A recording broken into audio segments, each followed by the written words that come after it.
Hello and welcome everyone in the classroom of Punya Study Circle. Dear student, in this lecture we will be teaching you about the categorization of business enterprises into either of these two categories, private sector and public sector. The business enterprises which are reckoned as a private sector enterprises are sole tradership, partnership form of business organization, joint Hindu family business, cooperative society and company form of business organization, whereas the business enterprises which are reckoned as part and parcel of public sector are departmental undertakings, public sector undertakings or statutory corporation and government company. बेटे जैसा आप लोगों को explain किया गया है, जब हम बात करते हैं क्षेत्र की और क्षेत्र विशेष की व्यावसायिक संस्थाओं के विषय में, तो हम बात कर रहे होते हैं उन संस्थाओं के बारे में जिन संस्थाओं में एक ही प्रकार का स्वामित्व निहित है, या तो निजी क्षेत्र का स्वामित्व है या फिर सरकार का या सार्वजनिक क्षेत्र का स्वामित्व हमारा एग्जिस्ट करता है। वो सभी संस्थाएं जिनके ऊपर स्वामित्व एवं नियंत्रण हमारे निजी क्षेत्र का होता है, चाहे वो निजी व्यक्ति है, चाहे वो निजी व्यक्तियों का समूह है, चाहे वो कोई कॉर्पोरेट हाउस है, हमारा कोई व्यवसायिक घराना है, वो सभी बिजनेस एंटरप्राइजेस हमारे क्या कहे जाते हैं, निजी क्षेत्र की व्यावसायिक इकाइयां। जबकि अगर हम ऐसी संस्थाओं की बात करें जहां पर मुख्य तौर पर सरकार का या तो पूर्ण तौर पर या मुख्य तौर पर सरकार का या सरकारी एजेंसियों का स्वामित्व एवं नियंत्रण होता है, ऐसे संस्थाओं को हम सार्वजनिक क्षेत्र की संस्थाओं के नाम से जानते हैं। All the business organisation which are on control and administered by the private individual group of individuals and industrial houses are called private sector enterprises. Here we generally reckon to the sole tradership or proprietorship, partnership, cooperative society, joint Hindu family and company form of business organization. Whereas when we talk about the public sector business organization, here we reckon departmental undertakings, statutory corporations and government companies which are owned and controlled as well as administered by the government either through a special department or through a set of the rules or an individual act. They will be called as public sector business enterprises. बच्चों, आप लोग निजी क्षेत्र की संस्थाओं के बारे में विस्तार से अध्ययन कर चुके हैं क्योंकि डिवोटेड लेक्चर्स हम आपको डिलीवर कर चुके हैं. यहां आपको एक ब्रीफ इंट्रोडक्शन दिया जाएगा इस लेक्चर के माध्यम से. नेक्स्ट लेक्चर के अंदर हम डिस्कस करेंगे the features, merits and demerits of any of these types of public sector business enterprises. So let me start with the very first business enterprise under private sector. सबसे पहली जो संस्था होती है, सबसे पुरानी जो हमारी व्यावसायिक संस्थाएं होती हैं, they are called soul tradership या एकल स्वामित्व आप इनको बोल सकते हैं. जैसा कि नाम से ही हमें पता चलता है, ऐसी सभी व्यावसायिक इकाइयां जिनके ऊपर एक ही व्यक्ति का स्वामित्व तथा एक ही व्यक्ति का नियंत्रण होता है. पूर्ण पूंजी हमारे एक ही व्यक्ति के द्वारा निवेश की जाती है, सभी निर्णय भी उसी के द्वारा लिए जाते हैं. सो लाभ हानि के लिए वही व्यक्ति जवाबदेह होता है, आंसरेबल होता है, उसी को लाभ एंजॉय करने का मौका मिलेगा और हानि को भी वही बर्दाश्त करेगा. बेटे यहां पर काफी सारी कमियां होती थी. इन कमियों को मद्देनजर रखते हुए हमने इवोल्यूशन किया, डेवलप किया टाइप्स ऑफ बिजनेस ऑर्गेनाइजेशन को, और फलस्वरूप हमारी साझेदारी संस्था, joint Hindu family business organisation, cooperative society और आज हम modern form of business organisation company तक पहुंच पाए हैं. मुख्य कमियां क्या है? एक तो जो स्वामी है उसका दायित्व हमारा असीमित है, मतलब उसकी निजी संपत्ति को संस्था के दायित्व के लिए इस्तेमाल किया जाता है. उसके पास सीमित संसाधन होते हैं, सीमित प्रबंध की योग्यता होती है.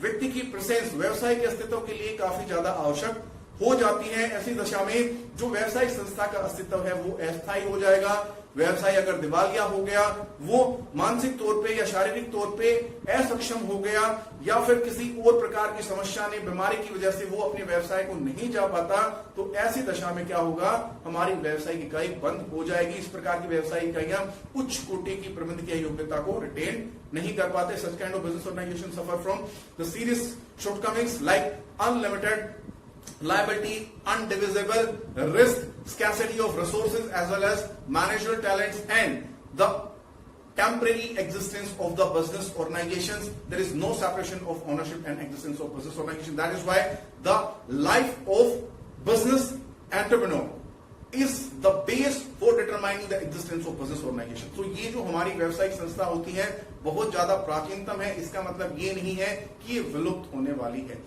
आज भी 40 से 50% तक जो हमारे बिजनेस एंटिटीज हैं, जो व्यावसायिक संस्थाएं हैं, वो एकल स्वामित्व के अंदर ही नियंत्रित एवं स्थापित की जाती है. फिर हम बात करते हैं पार्टनरशिप. थोड़ी सी modern form of business organisation है. हमारे पास ज्यादा संसाधन हो जाते हैं, हमारे पास ज्यादा प्रबंधकीय योग्यता हो जाती है और रिलेटिवली हमारी एग्जिस्टेंस परमानेंट हो जाती है, क्योंकि पार्टनरशिप का डिसोल्यूशन और पार्टनरशिप फॉर्म का डिसोल्यूशन हमारा डिफरेंट होता है। अगर मतभेद भी हो जाता है साझेदारों के मध्य, तब भी बचे हुए साझेदार साझेदारी संस्था को कंटिन्यू रख सकते हैं। उस साझेदार की सेटलमेंट करने के बाद जो रिटायर हो रहा है, सेपरेट हो रहा है, इंसॉल्वेंट हो गया या फिर किसी कारण से हम उसको एक्सक्लूड कर रहे हैं, संस्था से निकाल रहे हैं। यहाँ संसाधन भी ज्यादा है, प्रबंधकीय योग्यता भी ज्यादा है, लेकिन वही सफरिंग्स जो मेन शॉर्टकमिंग्स है हमारी एकल स्वामित्व वाली, दैट मींस अनलिमिटेड लायबिलिटी, उस डेफिशिएंसी से हमारा ये प्रारूप भी सफर कर रहा है। हमने एक प्रयास किया 2008 में कि हम कुछ साझेदारों की लायबिलिटी को अनलिमिटेड मानकर बाकी को लाभ पहुंचाएं लिमिटेड लायबिलिटी का, लेकिन इस प्रकार की संस्थाएं हमारे भारत में बहुत कम स्थापित हुई हैं। ये होती है हमारी साझेदारी जहां कम से कम 2 व्यक्ति, अधिक से अधिक 50 व्यक्ति मिलकर किसी व्यावसायिक संस्था की व्यावसायिक उद्देश्य के लिए, जो कि कानूनी उद्देश्य है, इलीगल नहीं है, इमोरल नहीं है, पब्लिक पॉलिसी के अगेंस्ट नहीं है, व्यावसायिक संस्था की स्थापना कर सकते हैं, जिसका लाभ एवं हानि उन्हीं के द्वारा आपसी समझौते के आधार पर बांट लिया जाता है। पार्टनरशिप इज एन एग्रीमेंट और relation between the persons who have agreed to share the profits of a business which is established and carried on by all of them और any of them for all. बेटे उसको बोलते हैं हम साझेदारी। Here we are having next form of business organization called Joint Hindu Family Business Organization.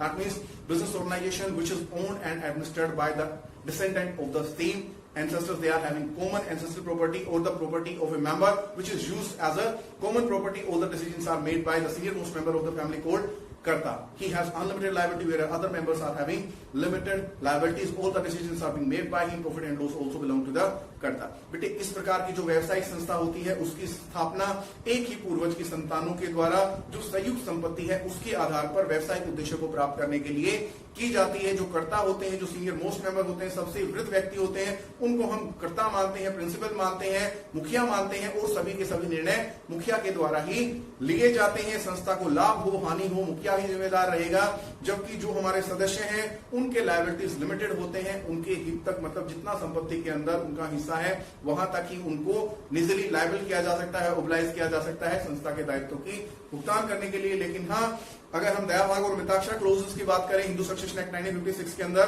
तो वहां division of property की डिमांड करके मिताक्षरा के अंदर जो मेंबर्स हैं वो संस्था के अस्तित्व को रिस्क में ला सकते हैं, मतलब संस्था का विघटन बहुत ही ज्यादा संभव हमारा हो जाता है। Then we are talking about cooperative society. This is one of the most appreciable forms of business organization. Unfortunately, Indians may not have understood the importance of this form of business organization, specifically in the field of agriculture. Dear students, this is that form of business organization which is generally recognized as the voluntary association of persons who are having limited means. They consolidate their meager resources to establish a business organization which is aimed at uplifting or improving the economic status of its member by assisting them in productive activities, in marketing activities, in credit facilities or providing them with the residential facilities. जो सहकारी समिति है वो सबसे अच्छा व्यवसायिक संस्था का प्रारूप माना जाता है, माना ही नहीं जाता है, होता भी है, लेकिन अनफॉर्चुनेटली हमारे देश में उसको इतना ज्यादा प्रमोशन या इतना ज्यादा मोटिवेशन नहीं मिला है। ये एक ऐसा व्यवसायिक प्रारूप है जिसमें वो लोग जिनके पास बहुत ही कम संसाधन होते हैं अपनी स्मॉल सेविंग्स को कंट्रीब्यूट करके कंसोलिडेट करके एक व्यवसायिक संस्था की स्थापना करती हैं, जिससे उनके पास एक बहुत बड़ा कोष एकत्रित हो जाता है। इस कोष का प्रयोग वो आपसी आर्थिक विकास के लिए या सभी सदस्यों के आर्थिक स्तर में सुधार करने के लिए कर सकते हैं, चाहे वो प्रोडक्शन के लिए मशीन्स या मॉडर्न इक्विपमेंट प्रोवाइड करें, सीड्स प्रोवाइड करें, मार्केटिंग में हेल्प करें मेंबर्स की, या फिर उनको अफोर्डेबल प्राइस पे गुड्स एंड सर्विसेज प्रोड्यूसर से डायरेक्टली प्रोक्योर करके उनको अफोर्डेबल प्राइस पे सेल करें, या फिर वो उनकी साख उपलब्ध करवाकर, मतलब उनको शॉर्ट टर्म या लॉन्ग टर्म के लिए फाइनेंसिंग फैसिलिटीज उपलब्ध करवाकर या हाउसिंग फैसिलिटीज हायर परचेज पे या इंस्टॉलमेंट बेसिस पे परचेज कराकर उनके आर्थिक स्तर में सुधार कर सकते हैं। वो कहलाते हैं हमारे सहकारी संस्थाएं। यहां कम से कम हमें 10 सदस्य चाहिए, अधिकतम सदस्यों की संख्या असीमित हो सकती है। ऐसी संस्थाओं को हम लिस्टेड ऑर्गेनाइजेशन या इनकॉर्पोरेटेड ऑर्गेनाइजेशंस मानते हैं, क्योंकि इनका रजिस्ट्रेशन या तो सहकारी समिति एक्ट 1912 के तहत या फिर किसी राज्य सरकार के सहकारी समिति अधिनियम के अंतर्गत किया जाता है। Here we are talking about the most advanced form of business organization called company form of business organization. As you have studied about the Lewis and Henry, he said it is an artificial person created by law having separate legal entity, permanent existence and common seat. बेटे ये एक ऐसी व्यावसायिक संस्था है जिसका अस्तित्व उसके स्वामियों से पृथक होता है, मतलब स्वामी आए या जाएं, कंपनी के अस्तित्व पर कोई भी प्रभाव नहीं पड़ने वाला है।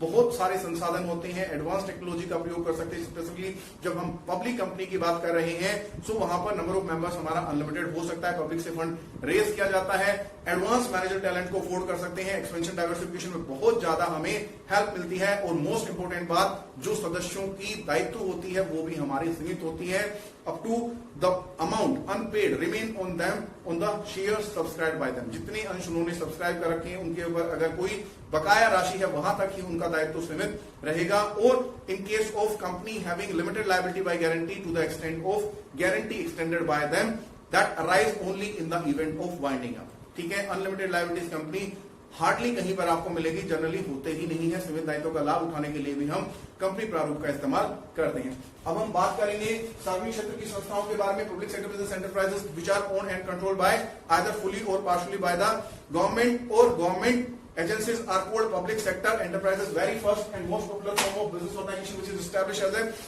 a public utility services called departmental undertaking. As name implies, a separate department is established for administration of such kind of business enterprises under the concerned ministry.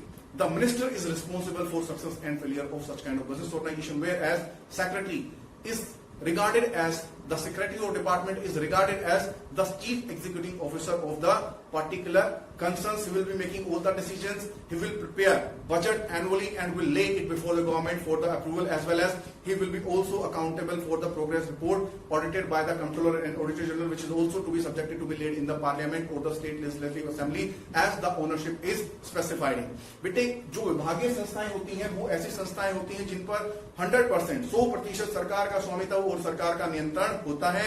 ऐसी संस्थाओं के लिए हम एक विशेष विभाग की स्थापना करते हैं मिनिस्ट्री के अंतर्गत। जो मिनिस्टर होते हैं हमारे मिनिस्ट्री के, वो ऐसी संस्थाओं के सक्सेस और फेलियर के लिए रिस्पॉन्सिबल होते हैं, कितनी ज्यादा सफलता मिली या वो संस्था विफल हो गई। जबकि जो सेक्रेटरी सचिव होते हैं विभाग के, वो सीईओ चीफ एग्जीक्यूटिव ऑफिसर मुख्य प्रबंधक होते हैं, जो सारे के सारे निर्णय लेते हैं। इसीलिए वो आंसरेबल होते हैं किसको, मिनिस्टर को, और मिनिस्टर किसको आंसरेबल होते हैं, पार्लियामेंट को। ऐसी संस्थाओं की जो प्रोग्रेस रिपोर्ट है वो पार्लियामेंट में रखी जाती है पब्लिक अकाउंट कमेटी के सामने। ऐसी संस्थाएं अपना जो बजट बनाती हैं हर साल, उसको भी गवर्नमेंट अप्रूव करती है। पहले तो जो हमारा रेलवे डिपार्टमेंट है उसके लिए सेपरेट बजट होता था, but nowadays it has been clubbed into general budget. ऐसी संस्थाओं के अगर आपको एग्जांपल के बारे में पूछा जाए, you can say Indian railway department, Indian postal and Telegram department, air India, Doordarshan, atomic energy department of India, all these are example of departmental undertakings. Here we are talking about public sector undertaking enterprises or statutory corporation, whatever you call them, they are one and same. These are those business enterprises which are established by central government or state government by giving enactment to a special act which is related to the governance of only that business organization. बेटे ये वो संस्थाएं हैं जिनकी स्थापना सरकार के द्वारा एक विशेष कानून पारित करके की जाती है। यह कानून केवल उसी संस्था के नियमन के लिए होता है जिस संस्था की स्थापना इसके अंतर्गत की गई है। ऐसी संस्थाओं के अंदर मुख्यतः 100% गवर्नमेंट कंट्रोल और ओनरशिप ही हमारा रहता है। बट नाउ डेज हमने डिपार्टमेंट ऑफ डिसइन्वेस्टमेंट स्टैब्लिश किया, जिसको आजकल department of investment and public asset management बोला जाता है। Now they have started liquidating these organisation in order to remove administrative inefficiency. जो हमारा department of investment and public asset management है वो अब हमारा डिसइन्वेस्टमेंट करने लगा है, ताकि हम मॉडर्न टेक्नोलॉजी को अफोर्ड कर सके, फिजिकल डिफिसिट को कम कर सकें और ऐसी संस्थाओं के अंदर प्रबंध की क्षमता में सुधार ला सकें। ऐसी अंडरटेकिंग्स का नाम अगर आपको पूछा जाए, लाइफ इंश्योरेंस कॉर्पोरेशन, जिसकी स्थापना लाइफ इंश्योरेंस कॉर्पोरेशन एक्ट 1956 के अंतर्गत की गई है। Reserve Bank of India established under the act of 1935, Employ State Insurance Corporation established under the act of 1952, Industrial Development Bank of India established under the act of 1964, General Insurance Corporation established in 1972. All these are going to be the example of public sector undertaking or statutory corporation. Then we are talking about the last form of public sector, that is called government company. This is a special kind of company established and registered under Companies Act 2013, but under section 2 subsection 45. In this kind of business organization, government exercise control either through the concerned minister or head of the state and is a major stakeholder. It means occupy or owned 51% और more of its paid up capital. बेटे जो सरकारी company हमारी होती है उसकी स्थापना धारा 2 उपधारा 45 के अंतर्गत कंपनी अधिनियम 2013 या उससे पूर्व के किसी कंपनी अधिनियम के अंतर्गत संबंधित जो हमारी सेक्शन रही है उसके अंतर्गत की गई है। ऐसी संस्थाओं में मुख्यतः 51% या उससे अधिक जो हमारी चुकता पूंजी होती है वो सरकार के स्वामित्व में होती है। सरकार ही स्पेसिफिक डिसीजंस लेती है। मोस्ट ऑफ डायरेक्टर्स को भी सरकार के द्वारा अपॉइंट किया जाता है, लेकिन जो निजी क्षेत्र है उसकी इन्वेस्टमेंट भी होने की वजह से कुछ डायरेक्टर्स निजी क्षेत्र के द्वारा भी अपॉइंट किए जाते हैं। ऐसी संस्थाओं में बहुत ज्यादा ऑटोनॉमी होती है, चाहे आप फाइनेंशियल ऑटोनॉमी की बात करें, चाहे आप एडमिनिस्ट्रेटिव ऑटोनॉमी की बात करें, या फिर आप डिसीजन मेकिंग की बात करें। They are having separate set of rules which governs the recruitment, decision making etc. of such kind of business organization। मतलब अपना एक नियमों का अलग से समूह होता है। गवर्नमेंट को हम क्या मान सकते हैं, ऐसी संस्थाओं के जो कर्मचारी होते हैं वो सरकारी कर्मचारी नहीं माने जाते हैं, दो it is called a government company. यहां पर जो फाइनेंसिंग होती है वो बजट के थ्रू भी होती है और पब्लिक से भी वो फंड रेज कर सकते हैं through interest bearing security. This is all about the categorisation of business enterprises into private sector and public sector, whereas I have re-explained you the meaning of sectors as well as the public sector and private sector. In the next lecture, we will be discussing about the features, importance and limitations of public sector business enterprises. I'm sure that you have enjoyed this lecture, so don't forget to subscribe our channel, share this video and like this video. Thank you very much for being with us.